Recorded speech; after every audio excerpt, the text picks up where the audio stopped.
Bom dia a todos.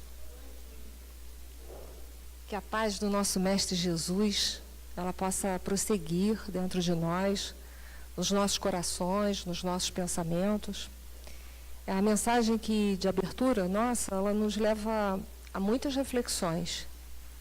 E uma das reflexões que eu fiz é que já se passaram 2000 anos e que Jesus, o nosso Mestre Jesus aqui esteve entre nós. E quanto que a gente ainda tem de dificuldade para extrair das palavras, das leituras, o espírito, tirar o espírito da letra.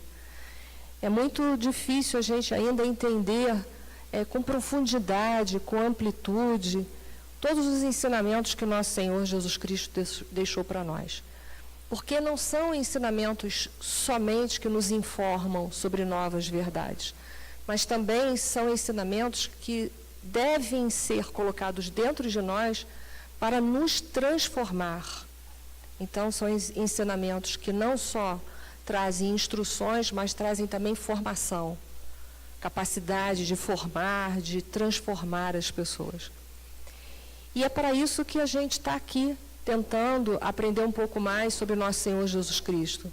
Não é para ter informação, mas para tentar trazer esses ensinamentos para dentro do nosso coração, nos transformar, retirar esse homem velho de dentro de nós e melhorar, e nos melhorar e melhorar as condições ao nosso redor. Principalmente as questões das relações humanas, que ainda são relações tão conflitadas, relações tão difíceis ainda para nós.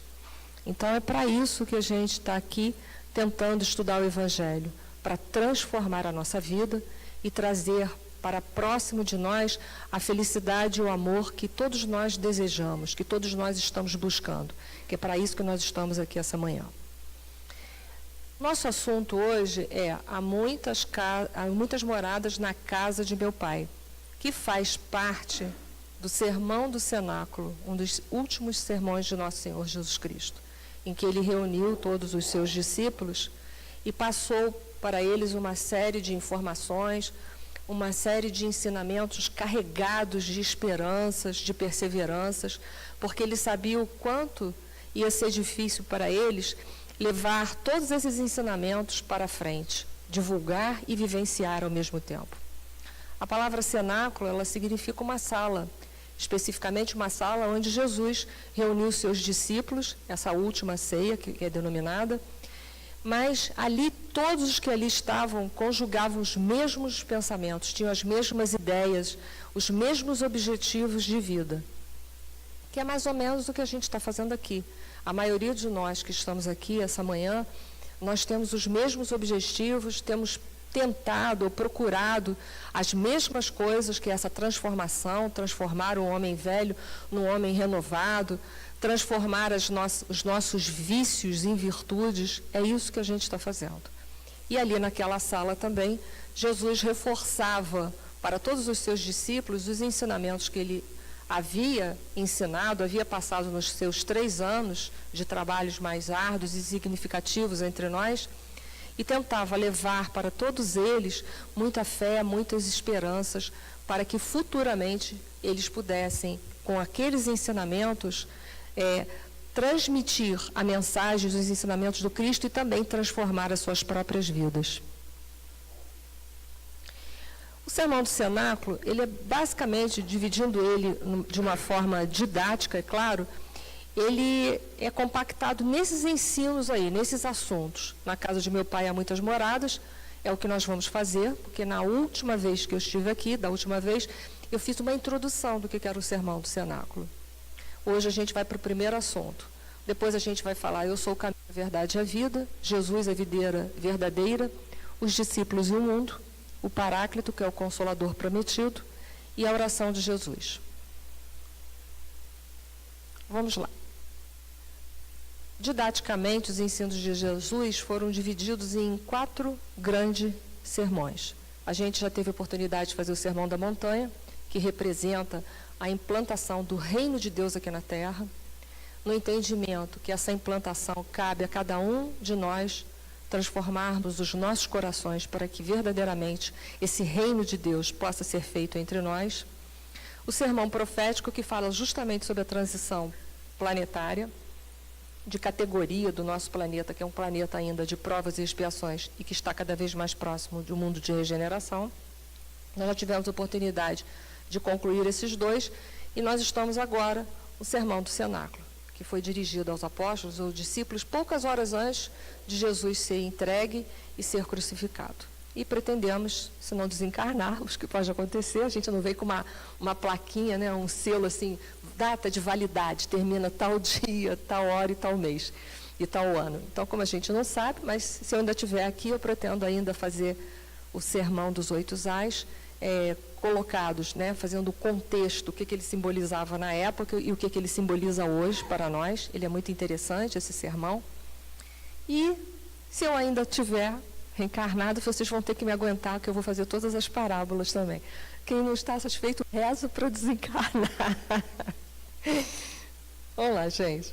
Há muitas moradas na casa de meu pai. O Sermão do Cenáculo é todo calcado no Evangelho de João, que a gente já fez uma introdução e explicou como é que é o Evangelho de João. É um evangelho muito diferente dos outros. E ele é todo retirado do Evangelho de João. Hoje, precisamente, nós vamos abordar o capítulo 14, versículo de 1 a 2. E ele está lá, esse assunto foi explorado nas obras básicas do Evangelho segundo o Espiritismo, capítulo 3. Vale a pena ler esse capítulo 3, porque ele é rico, tem muito mais coisas do que eu vou apresentar aqui. Então, vale a pena vocês darem uma lida, ou façam isso no culto do lar e vão lendo ele todo, porque ele é muito rico. Então, vamos lá, vamos ver o que Jesus quis deixar para nós, se foi só um conhecimento técnico, ou se ele queria trazer algo mais para todos os nossos corações. É importante entender que há muitas moradas na casa de meu pai, e a gente vai explorar aqui essa manhã tanto o sentido de dimensão macroscópica como microscópica. A gente vai ver o que significa isso aqui. A gente vai avançar nessas moradas no sentido de dimensão. Então, ele é muito mais amplo do que a gente está falando só de planetas. Vocês vão estar vendo isso aqui, essa manhã. E uma outra reflexão que é muito importante é nós buscarmos, nesse entendimento, o princípio de unidade que está inserido nas leis de Deus. Porque assim como é no macroscópico, naquilo que a gente está vendo, nesse mundo, nessa dimensão maior, também é no mundo microscópico. Vocês vão ver nessa primeira fileira ali, perto desse... Vou ver se o cursor do mouse passa, tá vendo? Aqui, ó. Nessa primeira fileira, dá para ver aí, né? Nós vamos ver que nós temos como é a forma, a constituição do átomo, que é todo em forma de elipse circular. Nós vamos ver que a formação das galáxias, olha só, é da mesma forma. Então, assim como no micro, no macro. Mas também o nosso mundo celular guarda esse mesmo princípio de unidade. As leis de Deus são únicas. Isso é muito importante na hora que a gente vai estudar, que a gente vai acessar até obras que não são espíritas, a gente poder retirar dali esse mesmo princípio, porque é assim que a doutrina vê, é assim que são as leis de Deus. Então, a gente deve buscar sempre nos nossos estudos esse mesmo princípio na hora que a gente quiser falar sobre qualquer ideia ou colocar qualquer ideia para frente. Se nós vamos abordar a questão das moradas do Pai, da casa do Pai, no sentido de dimensões, é preciso a gente entender ou relembrar as dimensões que nós vivenciamos, aquelas que nós compreendemos. Nós sabemos que uma linha reta, ela apresenta uma dimensão, duas linhas, ela vai representar duas dimensões, e quando a gente tem altura, largura e profundidade, são 3 dimensões. E é nessas 3 dimensões que nossos 5 sentidos, eles vivem e percebem. A nossa visão, ela só percebe 3 dimensões. Ela não percebe a 4ª que eu botei aí embaixo para vocês, que é intitulada a 4ª dimensão, é intitulada por essa forma geométrica chamada, desculpe se eu estou pronunciando errado, mas Tesseract. Ela não é, a gente não tem essa percepção. Toda a nossa forma de construção, de conhecimentos, de teorias, é toda embasada na percepção de 3 dimensões. É assim que a gente forma os conceitos, os nossos conceitos intelectuais e também muito os nossos conceitos sentimentais e espirituais. É nessa dimensão que a gente, por enquanto, entende e formula os nossos conhecimentos. Quando não muito, a gente consegue, por fórmulas matemáticas ou algumas figuras geométricas, a gente começa a entender outras dimensões, mas nós não formatamos os nossos conhecimentos por outras dimensões. Nós formamos elas pelas 3 dimensões conhecidas. E aí, então, nós vamos formar todos os nossos conhecimentos e formar também a nossa ciência. Ali eu estou mostrando para vocês, nesse GIF animado, as 4 dimensões. Olha só, a gente não enxerga dessa forma, nesse desdobrar. Vamos começar aqui, ó, por esse tesseract aqui, ó. A gente enxerga, depois ele vai abrindo essas dimensões geométricas, na qual a gente não tem essa percepção visual. O nosso conhecimento não é formado dessa forma. Tem as percepções geométricas que passam a gente entender que há algo mais, mas nós não temos essas percepções. Isso é importante, novamente, a gente formular que todo conhecimento e ciência humana vai sendo calcado, principalmente a base dele é tridimensional.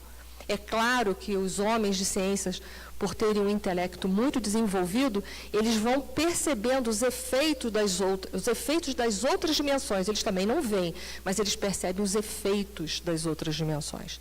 E com isso, o conhecimento teórico nosso, científico, vai sendo ampliado. Porém, as nossas percepções não são essas. Interessante, ali eu trouxe uma pintura, que é de um pintor espanhol chamado, a gente conhece muito, Salvador Dalí. Ele fez uma imagem, uma pintura, nessa forma aí desse tesseract, que é chamado Corpus Hypercubius, não sei o certo se é assim que se pronuncia. O Salvador Dalí, ele conseguiu formar nas suas pinturas, que ele era um surrealista, uma imagem da cruz de Nosso Senhor Jesus Cristo em simplesmente 4 dimensões. É isso que eu falo. Alguns homens de ciência conseguem perceber outras realidades e conseguem, às vezes, transportar isso para formas geométricas, para a gente começar a entender que existem outras dimensões sem ser as nossas, tridimensionais. E provavelmente, se existem outras dimensões, existem outras frequências, possivelmente existem outras formas de se viver. E nós, espíritas, sabemos disso. Por quê? O plano espiritual é uma realidade para nós que somos espíritas, porém a ciência não conseguiu ainda trazer isso através dos seus cálculos matemáticos, das suas figuras ou das suas máquinas, mostrar que essa realidade existe. Mas é uma realidade dimensional diferenciada, que nós sabemos disso, principalmente aqueles que possuem mediunidade ostensiva, sabem que isso é uma realidade, não é só uma hipótese. Foi? Então vamos lá. Então a gente vai vendo que nós aceitamos as coisas e construímos as nossas teorias, o nosso conhecimento, por aquilo que nós conseguimos perceber pelas observações. E percebemos as outras dimensões pelos efeitos que elas provocam dentro da nossa dimensão. Porém, não enxergamos em outra dimensão. Não captamos com os nossos sentidos físicos outras dimensões. E é por isso também que para nós espíritas, a mediunidade ela é chamada por alguns de sexto sentido. Porque é a capacidade de nós percebermos outras dimensões, outras frequências. Vamos seguir então. Será a crença na existência de vida em outros planetas só da doutrina espírita? Será que isso é só nosso? Ou será que isso também já foi colocado, já foi falado em outras civilizações, em outras correntes filosóficas e religiosas? Essa foi uma pergunta que eu fiz para mim quando eu estava estudando. E aí a gente vai ver que tem uma obra de Camille Flammarion, contemporâneo de Kardec, chamada A Pluralidade dos Mundos Habitados. Essa obra está esgotada, mas vocês conseguem isso pela internet em PDF de graça. Nós vamos ver que lá ele faz uma pesquisa minuciosa através dos povos, das correntes tanto filosóficas quanto religiosas, que muitos deles falavam sobre essa realidade de vida e que da possibilidade de vida em outros planetas. Mas talvez aí, alguns de vocês que estão sentados olhando, vocês devem estar pensando, por que a ciência nunca viu? E aí é aquele caso que a gente fala, a gente não falou que toda a nossa ciência, ela é embasada, ela é construída por aquilo que nós percebemos, e a nossa investigação, ela ainda é muito limitada, porque nós mesmos não percebemos outras dimensões. Nós mesmos só percebemos, através de cálculos ou de formas geométricas, os efeitos dessas dimensões, e não as dimensões em si. Então, é uma questão, uma lacuna científica que ainda fica aberta. Será que se nós tivéssemos uma capacidade de percepção maior, nós já teríamos, talvez, até verificado outras formas de vidas em outros planetas? Mas, por hora ainda, pela nossa percepção limitada, quero crer que é por essa razão que as naves, né, as sondas que são enviadas, elas ainda não percebem completamente essa realidade. Então, é uma lacuna científica. E como espiritismo é também ciência, existe também lacunas científicas a serem preenchidas. A verdade é que essa questão de há muitas moradas na casa de meu pai, ou seja, a pluralidade dos mundos habitados, ela foi falada em muitas culturas. E a gente sabe, se isso foi falado em muitas culturas, é muito possível de ser uma realidade. Se fosse uma coisa isolada, não. Mas como foi falado em muitas culturas, muito provável que em breve a gente possa ter notícias muito interessantes. Bom, vamos seguir.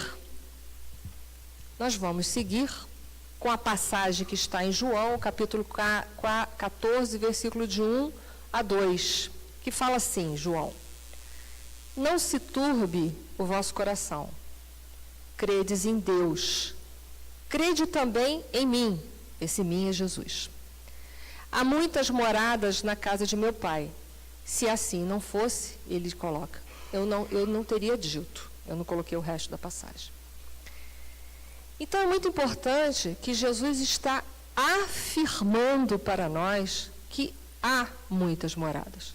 E reforça para a gente acreditar em Deus e acreditar naquilo que ele está falando. Por quê? Porque ele era o Messias prometido que veio e que deixaria, que reforçaria muitos dos conhecimentos que nós já tínhamos naquela época e que estavam lá no livro sagrado dos judeus, o Torá, mas que precisava de uma amplitude, de um aprofundamento mais significativo. Então ele vinha mostrar, crede em Deus, mas crede naquilo que eu também estou falando, porque eu sou enviado, eu sou o Messias prometido. Há muitas moradas, e se não fosse assim, eu teria dito para vocês que não era assim. Ele reforça esse princípio dentro de nós. Mas aí pergunta, e daí? Vamos seguir. Nós sabemos, pela introdução já feita na outra palestra, que nosso Senhor Jesus Cristo, nos dizeres, no linguajar de André Luiz, ele é um co-criador em plano maior. Um espírito nesse nível, nessa envergadura, ele ajuda a administração de todo o universo, porque ele está em comunhão perfeita com Deus, que a gente não consegue nem entender o que é isso. Porque nós estamos, através das religiões, nesses milênios reencarnados aqui na Terra, tentando buscar essa comunhão perfeita, que é isso que a gente está fazendo aqui também, reunidos aqui nessa manhã. A gente está buscando essa união perfeita com o Pai. Porque o Pai, pela sua onipresença, ele está dentro de nós 24 horas. Mas o problema é que nós não estamos com Deus 24 horas, porque essa comunhão ainda não está perfeita, como está perfeita com o Cristo. Então, o Cristo, ele é, nosso Senhor Jesus Cristo, é um espírito de uma envergadura, que nós vimos na Revista Espírita, de fevereiro e março de 1868. Ele é um Cristo, ou seja, ele é um desdobramento dos espíritos puros. É um tipo de espírito que ajuda na administração e formação dos planetas, dos sistemas, das galáxias. Então, são espíritos que ajudam a formar e administrar, são espíritos que administram e formam os planetas, os sistemas e as galáxias. E nosso Senhor Jesus Cristo, Ele é um co-criador e é um dos governadores do planeta Terra. Ajudou a fazer esse planeta lindo, que a gente mora, e ao mesmo tempo Ele governa, Ele administra e cuida de todo o seu rebanho, não deixando sequer uma para trás, como diz uma das parábolas. Porque quando uma se afasta, o que nosso Senhor Jesus Cristo faz? Ele vai tentar fazer com que ela volte a fazer parte desse rebanho que é a humanidade terrestre. É o amor de nosso Senhor Jesus Cristo envolvendo todos nós. Então, essa passagem ele vai estar mostrando o quanto que, apesar dele não estar mais que reencarnado entre nós, mas o quanto que ele zela, não só pelos discípulos, mas por todos nós, como ele cuida, como ele acompanha todos nós na nossa trajetória evolutiva. E é tão bom a gente saber que nosso Senhor Jesus Cristo conhece a cada um de nós. Sabe o que cada um de nós está passando nesse instante. Se é uma dor, ou se é uma alegria, se é uma satisfação, ou se é uma insatisfação. Ele sabe exatamente porque ele é um dos governadores, ele é responsável pela evolução intelectual e moral de todos nós, espíritos e todos os princípios inteligentes que estão estagiando aqui no planeta Terra. Olha que bonito. O amor do Cristo e a sua evolução abarca tudo isso. O máximo que a gente consegue é zelar e cuidar da nossa família. Esses espíritos conseguem cuidar de uma comunidade, de um planeta inteiro. E ele sabe de cada um de nós. Essa é a grande mensagem dessa passagem. Nós entendemos que nosso Senhor Jesus Cristo zela, ele procura, ele promove todo o nosso crescimento, ele ajuda para que nós possamos fazer a nossa evolução. Ele dá subsídio para que todos nós possamos encontrar os meios de evoluir. Por isso que ele formou esse planeta tão lindo. É por isso que tem tantas dimensões bonitas, como, por exemplo, uma das dimensões, nosso lar, é uma colônia espiritual. Não se turbe o vosso coração. Turbar, não se turbar, é manter o coração puro. Mas, meu Deus, como eu vou manter meu coração puro vivendo dentro de um planeta que é constituído por espíritos tão heterogêneos, cujo comportamento é tão variável? Vai desde comportamentos moralizados até comportamentos mais desmoralizados possíveis. Aqui nós encontramos de tudo ainda. Como é difícil manter o coração puro diante das injustiças, diante dos nossos próprios erros, que muitas vezes, os nossos vícios, os nossos erros, eles respingam, eles atingem aqueles que estão ao nosso redor. Como é difícil viver com essa realidade, como é difícil viver com a realidade, com os erros das outras pessoas.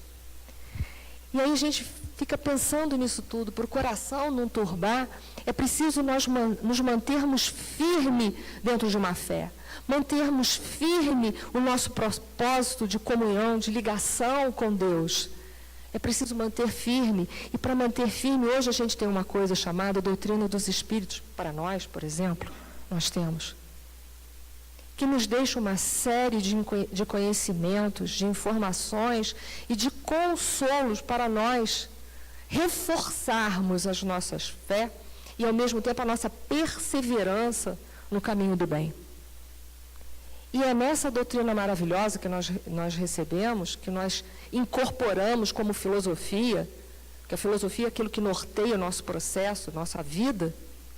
É nessa doutrina que nós temos que buscar, lá nela, todo o consolo necessário, toda a força necessária para os nossos momentos de dificuldade. É lá que nós temos que buscar. Porque senão a gente também vai ser arrastado por esse turbilhão de inversão de comportamentos humanos, de inversão de valores que nós estamos vivendo. Para nós mantermos firmes os nossos propósitos, nós temos que nos agarrarmos àquilo que temos, que é o consolo e as informações deixadas pelo Consolador prometido, que é a terceira revelação, que é o Espiritismo. Então, o que são casas, o que são moradas? A casa do Pai é o universo inteiro. Aquilo que nós já somos capazes de compreender, e até aquilo que a gente ainda não faz nem ideia, não consegue compreender. As moradas também, ou são também, os mundos ou planetas que nós conhecemos, os que nós desconhecemos, mas também, ou são também, os planos ou domicílios espirituais. O que é isso? Um exemplo. Colônia espiritual, Nosso Lar, tão conhecida pelas obras de André Luiz. Mas também os nossos níveis de consciência. Cada nível de consciência é uma dimensão de vida, é uma compreensão de vida completamente diferente. Nós somos individuais? Somos. Então nós somos todos diferentes uns dos outros. Não há aqui, nem no planeta Terra, um espírito que seja exatamente igual ao outro. Somos individuais, somos diferentes. E o nosso problema é viver com essa diferença, que para nós ainda é muito conflitante viver com diferenças. As diferenças para nós ainda representam para nós uma ameaça. A gente ainda não consegue ver no próximo um irmão, mas sim um problema em potencial. E nós temos que entender que as diferenças, elas não são nossas inimigas, elas são as nossas amigas. Por quê? Porque se soubermos viver com as diferenças, nós iremos aprender muito, porque estaremos trocando, as diferenças permitem trocas entre nós. A nossa forma de ver o mundo e a vida, por ser diferente, nos proporciona uma capacidade de enxergar as coisas de forma diferente.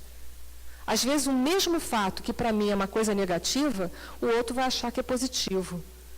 Contam uma história que nosso Senhor Jesus Cristo vinha caminhando com seus discípulos, em determinado ponto, eles encontram uma carcaça de cachorro. E os discípulos fazem, ai, que cheiro horrível, mestre. E o mestre olha para aqueles restos mortais e fala assim, que lindos dentes tinha esse cão. É a forma de ver a vida que faz a diferença. Onde a gente só viu a morte, a impureza, nosso Senhor Jesus Cristo conseguiu ver a beleza. E é essa diferença que faz com que a gente cresça. Isso não é um entrave, muito pelo contrário, é uma forma de nós crescermos. E é assim que a gente deveria estar olhando para o próximo. Esse próximo que às vezes a gente fala, essa pessoa é tão difícil. O que ela tem para me ensinar que eu ainda não aprendi, que eu chamo ela de difícil? Que lição é essa tão difícil para mim? Que lição é essa tão difícil para mim? Então a gente vai estar olhando para esses níveis de consciências dentro também como dimensões de existências que olham para a vida diferente, que interpretam as coisas diferentes. Nós damos a cada coisa que nós aprendemos interpretações diferentes e damos muito das nossas emoções. Eu acabei de dar um exemplo agora. Nós emprestamos às coisas uma emoção muito especial. A nossa interpretação é sempre permeada pelos nossos sentimentos. Então, esse entendimento de moradas é entender também esses níveis de consciência que vivem ao nosso redor e que devem ser respeitados, porque assim Deus fez e tem um propósito. Tudo que Deus faz tem um propósito, tem uma razão de ser. Nada que Deus criou é inútil, portanto, nenhum de nós aqui somos inúteis. Somos diferentes, mas não somos inúteis. Temos uma missão especial, algo diferente para aprendermos e transmitirmos ao mesmo tempo. Nós viemos aqui aprender e ensinar. O problema é quando a gente só quer ensinar. Esse aqui é o problema. Porque nas relações humanas tem que haver essa troca. Por isso que tem tantas brigas. Porque a gente só quer impor, só quer ensinar. Mas a gente não quer aprender.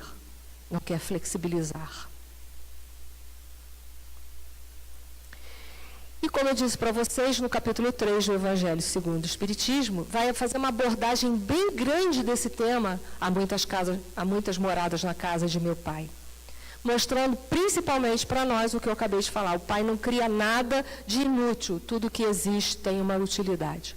Até aquela pessoa que nós temos dificuldade, que a gente às vezes fala não é possível, ela tem uma finalidade na nossa vida, que possamos abraçá-la, apesar de todas as dificuldades que a gente ainda tem. Porque todos nós temos. Mas é um desafio, vamos lá. Vamos aceitar esse desafio. Na classificação dos mundos, como eu disse para vocês, o nosso planetinha está em transformação, esse planeta lindo que nós moramos. Nós um dia já fomos um mundo primitivo, onde prevalecia o instinto, a lei do mais forte. Nós somos um mundo ainda em provas e expiações, onde o mal ainda predomina.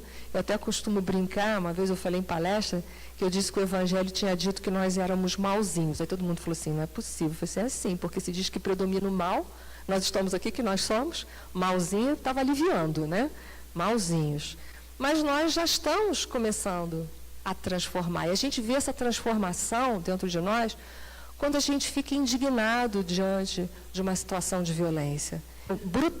Brutalizadas até a morte, caíam do nosso lado, a gente nem ligava para aquilo. E hoje a gente já fica, violência, a gente já está, nosso coração já está sensibilizado para as coisas ruins. Se a gente já procura fazer o bem, apesar de todo o esforço em que a gente ainda emprega em domar as nossas más inclinações, isso prova que a gente está transformado. Mas o mundo de regeneração, que é para onde a gente está caminhando a cada dia mais, o bem já prevalece sobre o mal. Oba, tudo que a gente quer, não é? Aposto que é o sonho de consumo de todo mundo que está aqui. Mas para ficar nesse mundo, o que precisamos fazer? Trabalhar o mal de quem? O nosso mal, porque o do outro eu não posso fazer nada. Por isso, o único mal que nós devemos temer é aquele que reside dentro de nós. É esse que nós temos principalmente que atacar. Principalmente. E é esse o único que a gente tem a capacidade de transformar. Porque o do outro, vai caber o outro despertar a sua consciência e transformar. Não cabe a nós.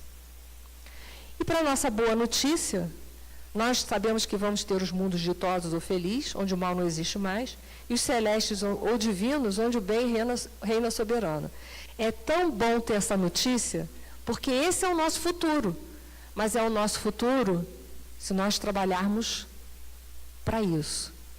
Temos que trabalhar rápido. Quanto mais rápido a gente trabalha, mais a gente alcança essa possibilidade que está esperando a todos nós. Mas depende da gente. Nesse mesmo capítulo, capítulo 3, fala que os mundos, eles vão evoluindo em função da transformação dos seus moradores. Mas entenda uma coisa, Deus não vai ficar eternamente esperando todos os moradores se transformarem. Porque a lei de progresso é inexorável, ela vai acontecer de qualquer maneira. Se eu não quiser, beleza, vai acontecer comigo aquilo que aconteceu com os capelinos, que foram convidados a se retirarem de um planeta que está no sistema de Capela e foram degradados aqui para o planeta Terra. Essa história está contada de Emmanuel, A Caminho da Luz. Quem quiser saber mais, leia lá.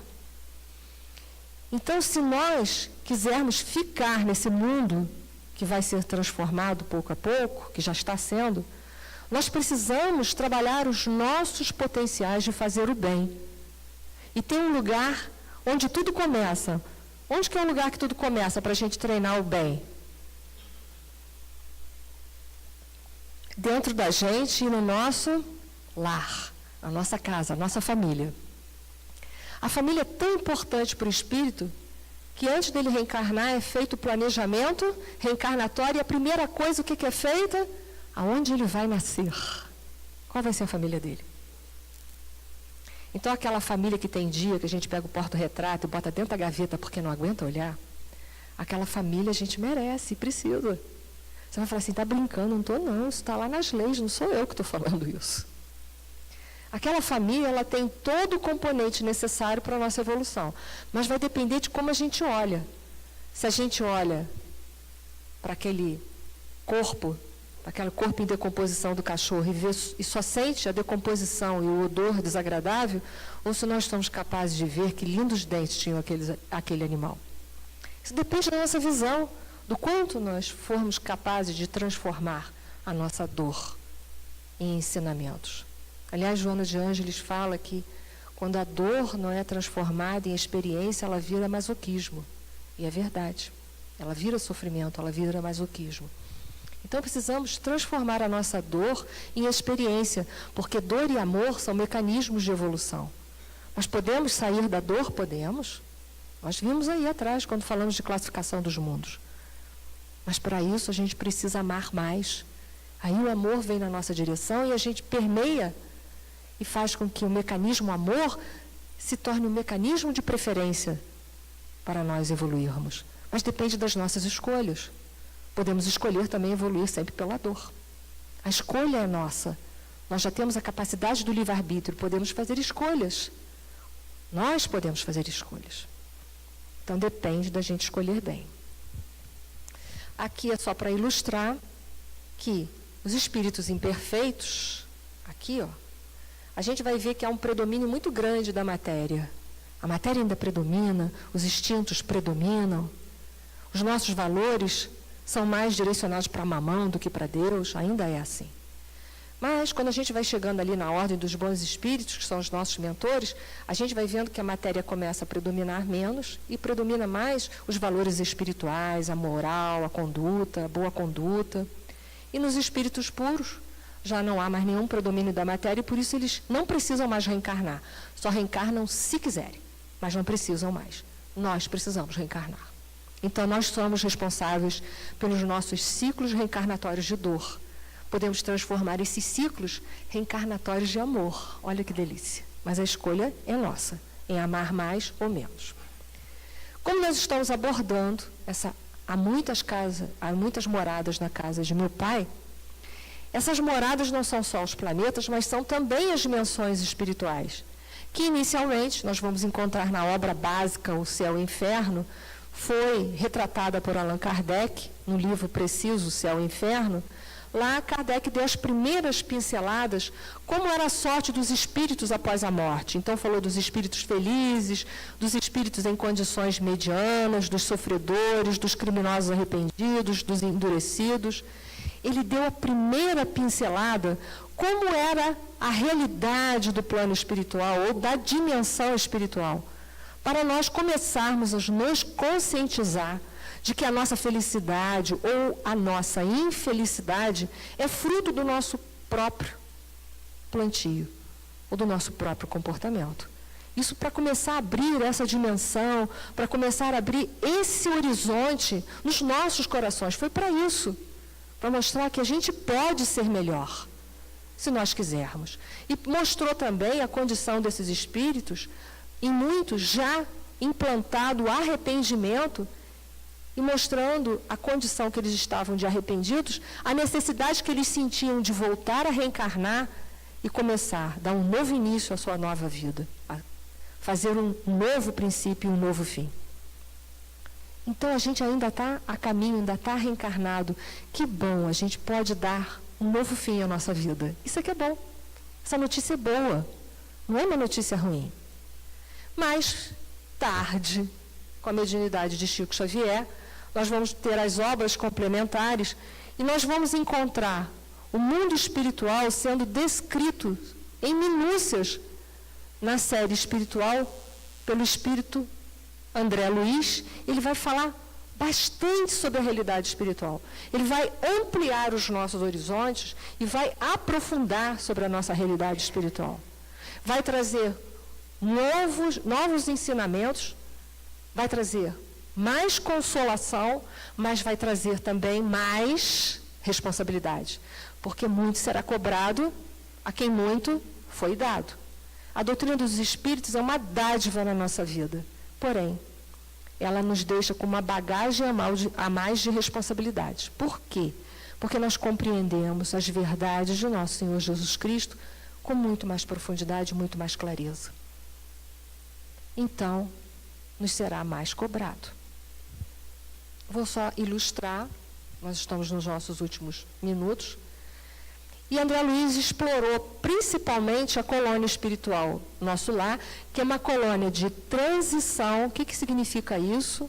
É uma colônia que os habitantes da cidade de Nosso Lar, representa que todos eles, com exceção dos ministros, que nós não sabemos exatamente a sua categoria, mas os habitantes de Nosso Lar, eles precisam reencarnar. Então, é uma colônia de transição. Quem lá habita precisa reencarnar.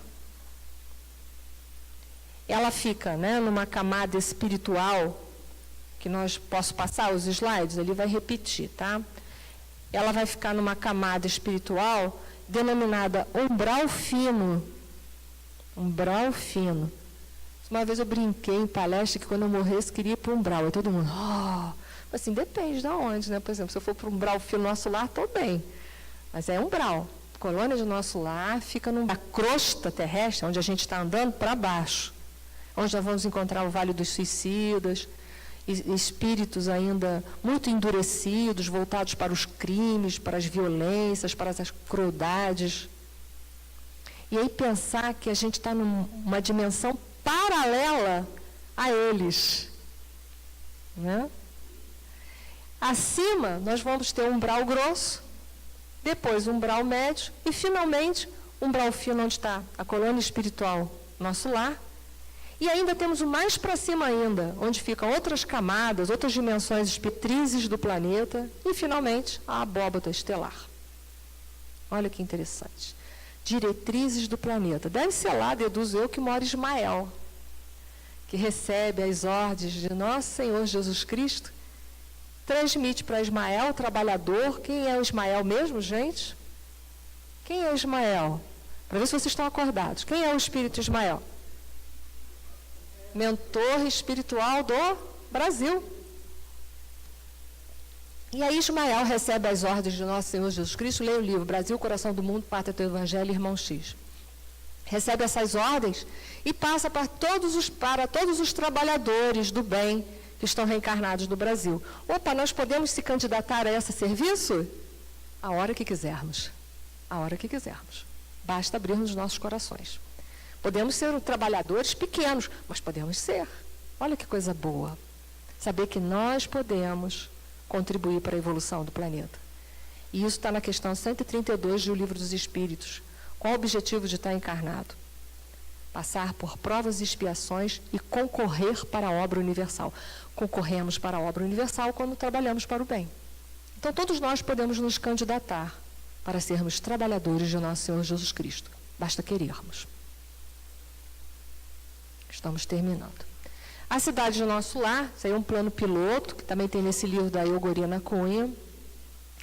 Ele é composto pelo Ministério da Regeneração, não sei se vocês estão vendo, que fica no polo aqui embaixo, que é uma estrela que tem, é um satélite, que fica em volta da Terra, ela tem essa posição parecida com a posição do eixo da Terra.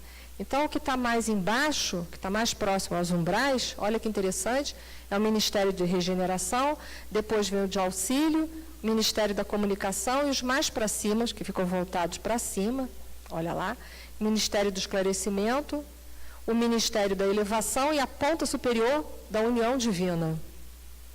Da União Divina.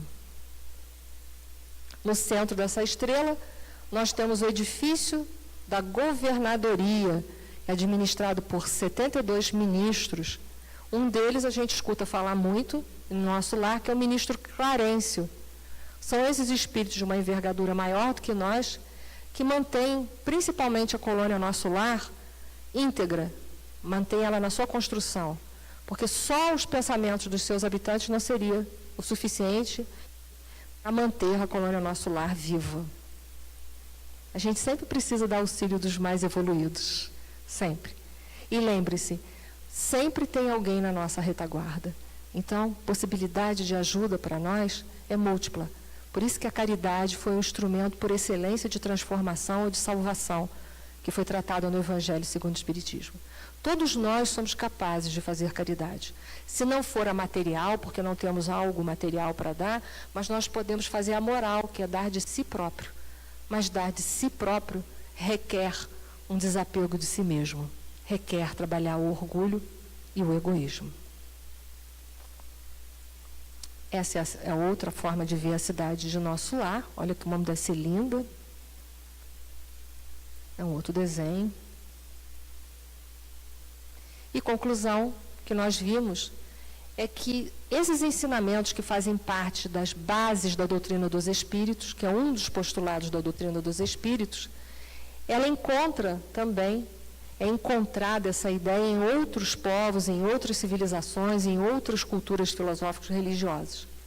Que nós temos várias existências, que nós vamos passar por todos aqueles mundos que nós vimos, mas podemos passar mais rápido ou mais lento, de acordo com a nossa vontade e perseverança no trabalho.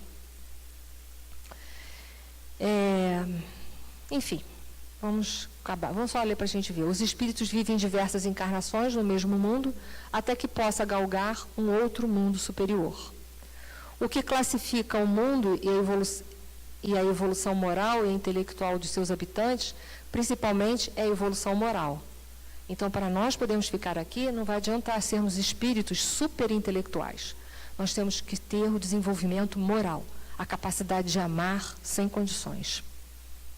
Podem, porém, encarnar no mundo que lhe é inferior como missão.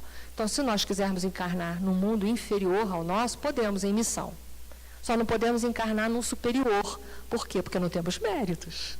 Para encarnar num mundo superior, temos que estar evoluídos moralmente para isso. Os seres que habitam os diferentes mundos têm corpos. Esse corpo será constituído pela matéria que compõe o mundo.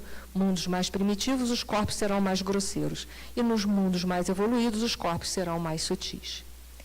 Caminhamos para tudo isso. Caminhamos para tudo isso.